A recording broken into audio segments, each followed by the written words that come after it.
visit shrines. If they mean by shrines, Muslim graves, we are highly recommended, by the Prophet ﷺ.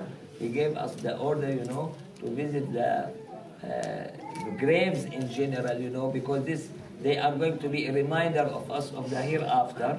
In particular, when you have a righteous person or pious one or awliya or whatever, according to many of our scholars, we are going to get a lot of blessing, there, because this area, the expectation that they are full with the mercy and the blessing of Allah subhanahu wa ta'ala.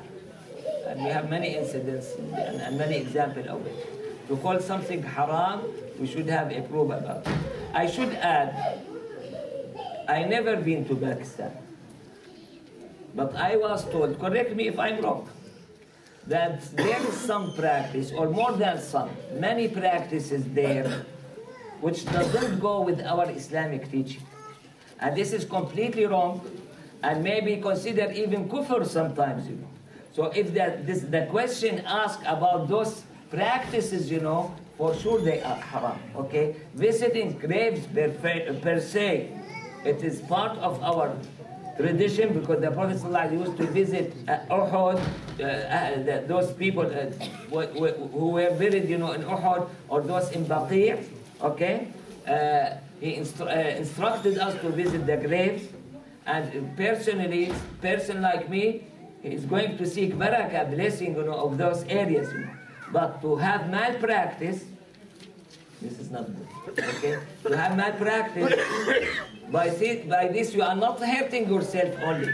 For sure you have significant damage to yourself, but besides that, you are hurting everyone. Why? Because they would say, look at Sufi, all of them, they do this. And they are going to show this picture, on the screen, and show it to everyone. This is Sufism, okay? Bearing in mind, the old Sufis, they don't even have shrines, to visit. You see this point? Yani Sufism, has changed dramatically from its real, truthful way of living to have only those manifested matters, and try to call everyone like kafir because he is Sufi. Why? Because of those bad practitioners, of Sufism. So, if this is the case, again, I'm going to repeat myself. I have never been to Pakistan, but I was told by many of you, your people, that there is a lot of malpractice.